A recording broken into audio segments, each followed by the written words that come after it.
नमस्कार हमारे श्रोता मित्रों, We are glad that you tuned in today. हम आनंदित हैं कि आज आप हमारे साथ हैं। I want to begin by telling you that I have a continuous prayer. मैं आपको ये बताते हुए शुरू करना चाहता हूँ कि मैं लगातार एक प्रार्थना कर रहा हूँ, And it is the prayer from which the title of this series comes from. और ये वो प्रार्थना है जिसमें से इस श्रृंखला का शीर्षक लिया गया है। And my prayer goes something like this. और मेरी प्रार्थना कुछ इस प्रकार से है। Lord, bless me so that I may be a blessing to others. प्रभु मुझे आशीषित कर ताकि मैं दूसरों के लिए आशीष बन सकूं। I pray this prayer for members of my family. मैं अपने परिवार के सदस्यों के लिए ये प्रार्थना करता हूँ। I pray this prayer for my dear friends and loved ones. मैं अपने मित्रों और प्रियों के लिए ये प्रार्थना करता हूँ। It took me a long time to understand what that means. इसका अर्थ समझने में मुझे बहुत लंबा समय लगा। This prayer has been used throughout the scripture. ये प्रार्थना संपूर्ण वचन में प्रयोग की गई है। Some of you are blessed of God, आप में से कई परमेश्वर से आशीष पाए हुए हैं and you have learned what it is to be a blessing to others. और आपने ये सीख लिया है कि दूसरों के लिए आशीष होना क्या है। You have learned what it is to bless the kingdom of God. आपने ये सीख लिया है कि परमेश्वर के राज्य को आशीषित करना क्या है। You have learned what it is to bless the work of God. आपने सीख लिया है कि परमेश्वर के कार्य को आशीषित करना क्या है। You have understood what it is to be blessed in order to be a blessing. आपने ये समझ लिया है कि दूसरों के लिए आशीष होने के लिए आशीषित किए होना क्या है। And yet there are many others who have yet to learn this incredible teaching of the scripture. और तो भी अभी बहुत और लोग हैं जिन्हें वचन की इस अविश्वसनीय शिक्षा को सीखना बाकी है। Some people are blessed of God and have yet to discover how to be a blessing. कई लोग परमेश्वर से आशीष पाए हुए हैं, लेकिन अभी उन्हें ये सीखना बाकी है कि वो दूसरों के लिए आशीष कैसे बने। This biblical principle goes all the way back to the call of Abraham. Bible का ये सिद्धांत सीधा अब्राहम की बुलाहट तक जाता है। The Bible says, बाइबल कहती है, God blessed Abraham and made him a blessing. परमेश्वर ने अब्राहम को आशीषित किया और उसे एक आशीष बना दिया। Why did God bless Abraham? परमेश्वर ने अब्राहम को आशीषित क्यों किया? So that he might be a blessing to others. ताकि वो दूसरों के लिए आशीष बन सके। God blessed other people through his children. उसकी संतान के द्वारा परमेश्वर ने दूसरे लोगों को आशीषित किया। The problem comes when you receive the blessings of God and you hoard it. समस्या तब आती है जब आप परमेश्वर की आशीषों को प्राप्त करते हैं और फिर अपने पास जमा करने लगते हैं। The problem comes when you do not pass it on and become a blessing to others. समस्या तब आती है जब आप इसे आगे नहीं पहुंचाते कि ये दूसरों के लिए आशीष बने। At that point, God says, इस स्थिति में परमेश्वर कहता है, okay, now it's time for me to go to somebody else and start blessing them. ठीक है, अब समय है कि मैं किसी दूसरे के पास जाकर उन्हें आशीषित करना शुरू करूं। Why? क्यों? Because God wants to bless his people. क्योंकि परमेश्वर अपने लोगों को आशीषित करना चाहता है। And the only way he's going to bless them is through believers. और वो उन्हें आशीषित करे, इसका एकमात्र रास्ता है विश्वासियों के द्वारा। There are two bodies of water in the land of Palestine. फिलिस्तीन में पानी के दो प्रकार के क्षेत्र हैं। There is the Sea of Galilee and the Dead Sea. एक गलील का सागर है और दूसरा है मृत सागर। The Sea of Galilee is beautiful. गलील का सागर अति सुंदर है। The water is crystal clear. पानी शीशे की तरह साफ है। Water flows down from Mount Hermon and goes out into the River Jordan. पानी हर्मोन पर्वत से बहता हुआ यर्दन नदी में जाकर मिलता है।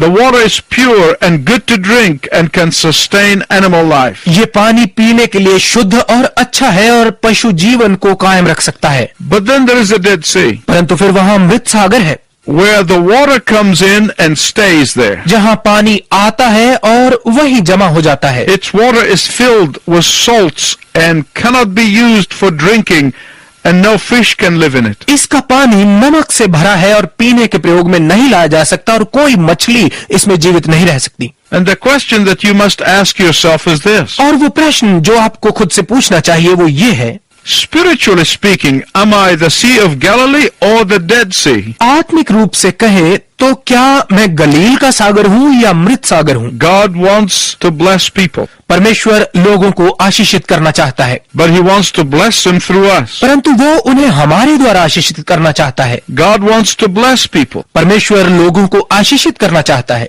but the only way He's going to bless them is through the faithfulness of His children. परंतु वो उन्हें एक ही तरीके से आशीषित करेगा और वो है उसके बच्चों की विश्वास योग्यता के द्वारा। Let's look at some examples in the scripture. आइए वचन में से कुछ उदाहरणों को देखें। Do you remember Jacob? क्या आपको याकूब याद है? The Bible said that Jacob blessed Jacob's tricky uncle Laban. Bible बताती है कि याकूब ने अपने चालबाज मामा लाबान को आशीषित किया। He was a very tricky man, that uncle Laban. उसका मामा लाबान बहुत चतुर व्यक्ति था। He deceived Jacob twice. उसने 2 बार याकूब को धोखा दिया।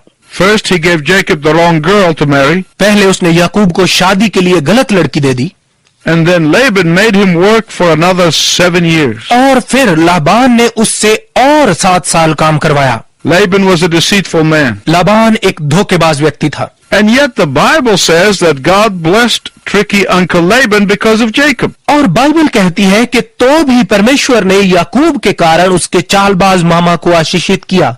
That's how God works. परमेश्वर ऐसे ही कार्य करता है। If you are a believer, God will bless somebody because of you. यदि आप एक विश्वासी हैं तो परमेश्वर आपके कारण किसी को आशीषित करेगा And He will bless somebody through you. और वो किसी को आपके द्वारा आशीषित करेगा।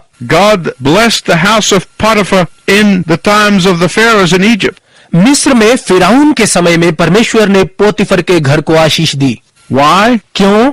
Because of Joseph. यूसुफ के कारण। Because God blessed Joseph. क्योंकि परमेश्वर ने यूसुफ को आशीषित किया And then He blessed the pagan family through Joseph. और फिर यूसुफ के द्वारा उसने एक अन्य जाति परिवार को आशीषित किया। God blessed the whole nation of Egypt through His blessing of Joseph. परमेश्वर ने यूसुफ के लिए अपनी आशीष के द्वारा पूरे मिस्र राष्ट्र को आशीष दी। We know in the Old Testament times that God blessed Israel. हम जानते हैं कि पुराने नियम के समय में परमेश्वर ने इस्राएल को आशीष दी। Why? क्यों? Because of Abraham. अब्राहम के कारण। Today God blesses the whole world because of Jesus Christ. आज परमेश्वर यीशु मसीह के कारण संपूर्ण संसार को आशीषित करता है। My listening friends, I want you to listen very carefully. मेरे श्रोता मित्रों, मैं चाहता हूं कि आप बहुत ध्यानपूर्वक सुने। I don't want you to misunderstand me. मैं नहीं चाहता कि आप मुझे गलत समझें। God wants to bless His people. परमेश्वर अपने लोगों को आशीष देना चाहता है। Why? क्यों? So that His people may be a blessing to their community. ताकि उसके लोग अपने समाज के लिए एक आशीष का कारण हों। So that believers may be a blessing to their nations. ताकि विश्वासी अपने राष्ट्रों के लिए आशीष का कारण हों। Well, let's begin by going to the scripture. खैर आइए वचन में से देखते हुए प्रारंभ करते हैं। Let's read from 1 Peter chapter 2 verses 13 to 20. आइए पहला पत्रस उसके 2 अध्याय के 13 से 20 पदों में से पढ़ें। आइए हम पवित्र वचन में से पढ़ें। पत्रस की पहली पत्री 2 अध्याय 13 से लेकर 20 पद। पत्रस की पहली पत्री 2 अध्याय 13 से लेकर 20 पद। प्रभु के लिए मनुष्यों के ठहराए हुए हर एक प्रबंध के अधीन में रहो, राजा के इसलिए कि वो सब पर प्रधान है, और हाकिमों के क्योंकि वे कुकर्मियों को दंड देने और सुकर्मियों की प्रशंसा के लिए उसके भेजे हुए हैं। क्योंकि परमेश्वर की इच्छा ये है कि तुम भले काम करने से निर्बुद्धि लोगों की अज्ञानता की बातों को बंद कर दो और अपने आप को स्वतंत्र जानो, पर अपनी इस स्वतंत्रता को बुराई के लिए आड़ न बनाओ, परंतु अपने आप को परमेश्वर के दास समझकर चलो।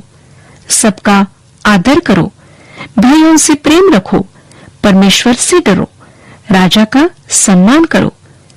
हे सेवकों, हर प्रकार के भय के साथ अपने स्वामियों के अधीन रहो, न केवल भलों और नम्रों के पर कुटिलों के भी, क्योंकि यदि कोई परमेश्वर का विचार करके अन्याय से दुख उठाता हुआ क्लेश सहता है तो ये सुहावना है।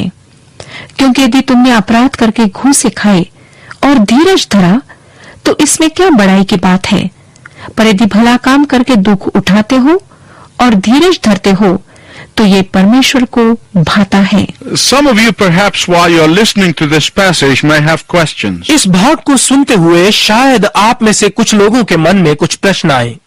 You've heard the word, submit yourself to every authority. आपने ये वचन सुना है कि खुद को हर प्रबंधन के अधीन रखो, Or slaves, submit to your masters. या दासो अपने मालिकों के अधीन रहो। And some of you may not like the word submission. और आप में से कुछ को शायद ये शब्द अधीनता पसंद न आए। Some of you may have already jumped to conclusion. आप में से कुछ लोग शायद पहले से ही निष्कर्ष पर पहुंच चुके होंगे। I want to explain the meaning of the word submission in this verse. मैं इस पद में इस शब्द अधीनता के अर्थ की व्याख्या करना चाहता हूं। You must understand what Peter is saying to his original readers. आपको ये समझना आवश्यक है कि पतरस अपनी पत्री के असल पढ़ने वालों को क्या कह रहा है। What did they understand that he was saying to them? उन्होंने क्या समझा कि वो उनसे क्या कह रहा था। Then we can take the major principles of Peter's teaching in this epistle तब हम इस पत्री में पतरस की शिक्षाओं के बड़े सिद्धांतों को ले सकते हैं and apply those principles in our lives today. और उन सिद्धांतों को आज अपने जीवन में लागू कर सकते हैं। My listening friends, this is very important. मेरे श्रोता मित्रों, ये बहुत महत्वपूर्ण है। Before Peter could tell us that we must be a blessing to others in our community and at our work, इससे पहले कि पतरस हमें ये बताता कि हमें अपने समाज में और अपने काम पर दूसरों के लिए एक आशीष बनना आवश्यक है, he began by telling us about our blessing. उसने हमें हमारी आशीषों के बारे में बताते हुए शुरू किया। Then he told us about our response to these blessings. फिर उसने हमें इन आशीषों के प्रति हमारे प्रत्युत्तर के विषय में बताया। These messages from the epistle of Peter like a ladder that we are climbing. पतरस की पत्री में से ये संदेश उस सीढ़ी की तरह है जिस पर हम चढ़ रहे हैं। Before Peter could ever tell us that believers must be a blessing to others, इससे पहले कि पतरस कभी हमें ये बताता कि विश्वासियों को दूसरों के लिए आशीष बनना आवश्यक है, he had to begin by first emphasizing the incredible blessings of grace that Christians have received from the hand of God. उसे अनुग्रह की उन अविश्वसनीय आशीषों पर जोर देते हुए शुरू करना था जो मसीहियों ने परमेश्वर के हाथ से प्राप्त की हैं। And in the first 12 verses of 1 Peter, he gave us those blessings. और पतरस की पहली पत्री के पहले 12 पदों में वो हमें ये आशीषें दिखाता है। And only after Peter tells us all of this can he come to this point and tells us, और केवल ये सब हमें बताने के बाद ही पतरस इस स्थान पर पहुंचकर हमें बताता है that we have responsibilities toward the unbelieving world. कि गैर विश्वासी संसार के प्रति हमारी कुछ जिम्मेवारियां हैं। Our responsibilities toward the government and local authorities. स्थानीय प्रबंधन और सरकार के प्रति हमारी जिम्मेवारियां हैं And our responsibilities to our bosses and our employers. और हमारे अफसरों और हमारे मालिकों के प्रति जिम्मेवारियां। You can never be a blessing to anyone until you have been blessed of God. आप तब तक कभी किसी और के लिए आशीष नहीं बन सकते जब तक आप परमेश्वर के द्वारा आशीषित नहीं हैं। You cannot give what you don't have आप कभी वो नहीं दे सकते जो आपके पास नहीं है until the Holy Spirit of God opens your spiritual eyes जब तक परमेश्वर का पवित्र आत्मा आपकी आत्मिक आंखें नहीं खोलता and you become a believer in the Lord Jesus Christ, और आप प्रभु यीशु में विश्वासी नहीं बनते, until you walk with Him in discipleship every single day, जब तक आप शिष्य के रूप में प्रतिदिन उसके साथ नहीं चलते, you will not be able to bless somebody else. आप किसी को आशीषित नहीं कर पाएंगे। And that is what Peter is doing here. और यहाँ पर पतरस यही कर रहा है। He talks about the blessings that God has given us, वो उन आशीषों के विषय में बात कर रहा है जो परमेश्वर ने हमें दी है। and then he says, those blessings give you these 6 responsibilities toward God. और फिर वो कहता है कि वो आशीषें परमेश्वर के प्रति आपको ये 6 जिम्मेवारियां देती हैं। And now he gives us 2 responsibilities toward unbelievers. और अब वो गैर विश्वासियों के प्रति हमें 2 जिम्मेवारियां देता है। First, Peter tells us to be a blessing to the local authorities. सबसे पहले पतरस हमें कहता है कि हम स्थानीय प्रबंधन के लिए आशीष हों, Be a blessing to the government. सरकार के लिए आशीष बने, Be a blessing to the society in which you live. उस समाज के लिए आशीष बने जिसमें आप रहते हैं। And secondly, Peter says, be a blessing in your workplace. और दूसरा पतरस कहता है कि अपने कार्यस्थल पर आशीष बने। You might ask, how can I bless the government? शायद आप पूछें, मैं सरकार को कैसे आशीषित कर सकता हूं? First, do not become a guest of the government. सबसे पहले सरकार के मेहमान न बनिए। How can you avoid that? इससे आप कैसे बच सकते हैं? By obeying the law of the land. देश के कानून का पालन करते हुए। That's really what Peter is saying. यही असल में पतरस कह रहा है। So how can you bless the government? तो आप कैसे सरकार को आशीषित कर सकते हैं? Do not become a burden on the government. सरकार पर बोझ मत बनिए। How can you do that? ऐसा आप कैसे कर सकते हैं? By working hard and paying taxes and being a giver rather than a receiver. कड़ा परिश्रम करते हुए, टैक्स देते हुए और लेने के बजाय देने वाले बनकर। That is how you bless the government. इस रीति से आप सरकार को आशीष देते हैं। In fact, that is the meaning of this passage in 1 Peter chapter 2 verses 13 and following. बल्कि पहला पतरस 2 अध्याय के 13 पदों के इस भाग और इसके बाद के हिस्से का यही अर्थ है। In 1 Peter 2:12, पहला पतरस 2 अध्याय के 12 पद में Peter told us that we are aliens and strangers. पतरस हमें बताता है कि हम पराये और परदेसी हैं। We are tourists on this earth. हम इस धरती पर यात्री हैं। This is not our home. Heaven is our home. ये हमारा घर नहीं है, स्वर्ग हमारा घर है। And we are going to get to heaven sooner or later. और कभी न कभी हम स्वर्ग पहुंचने वाले हैं। And Peter does not want people to misunderstand him and say to themselves, और पतरस नहीं चाहता कि लोग इसे गलत समझकर अपने आप से कहें, okay, if I'm an alien and a stranger, then I don't have to obey the laws of the land. ठीक है, यदि मैं पराया और परदेसी हूं तो मुझे देश का कानून मानने की जरूरत नहीं है। Peter could see people using that as an excuse for disobeying the law. पतरस ने देखा कि लोग इस बात का प्रयोग कानून की अवहेलना के बहाने के रूप में करेंगे And they would get themselves into trouble. और खुद को समस्या में फंसा लेंगे। Then when the local authority asked them why they broke the law, और फिर जब स्थानीय प्रबंधन उनसे पूछता कि उन्होंने कानून क्यों तोड़ा, they would say, because Peter told me so. तो वो कहते क्योंकि पतरस ने हमें ऐसा कहा। So what does Peter do? तो पतरस क्या करता है? He immediately goes on to say in verse 13, तो वो तुरंत 13 पद में कहता है, do not even think about breaking the law. कानून तोड़ने के विषय में सोचना भी मत।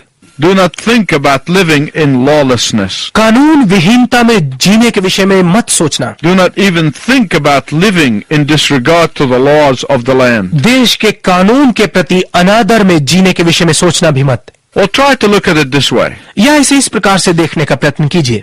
Think about an ambassador. एक राजदूत के बारे में सोचिए। Do you understand the pressure that they are under?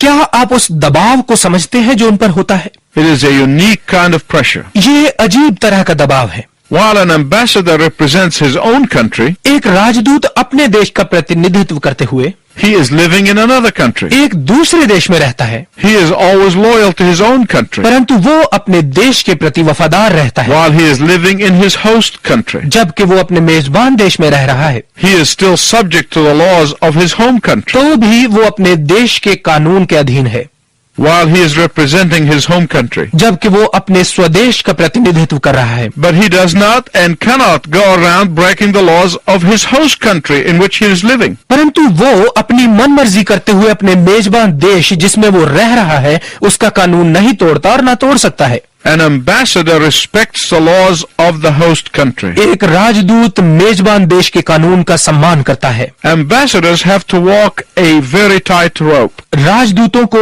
एक खींची हुई रस्सी पर चलना पड़ता है।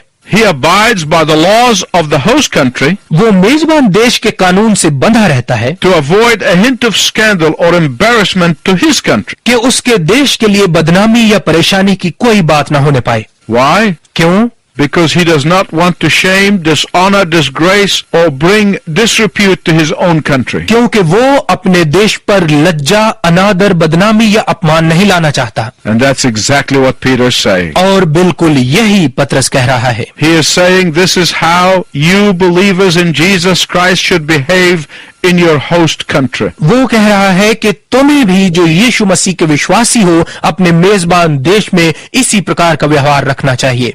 Every one of us who know Jesus as Savior and Lord हम में से प्रत्येक जो यीशु मसीह को प्रभु और उद्धारकर्ता के रूप में जानता है is an ambassador. एक राजदूत है। Each one of us who are walking with the Lord हम में से प्रत्येक जो प्रभु के साथ चलता है is an ambassador. एक राजदूत है।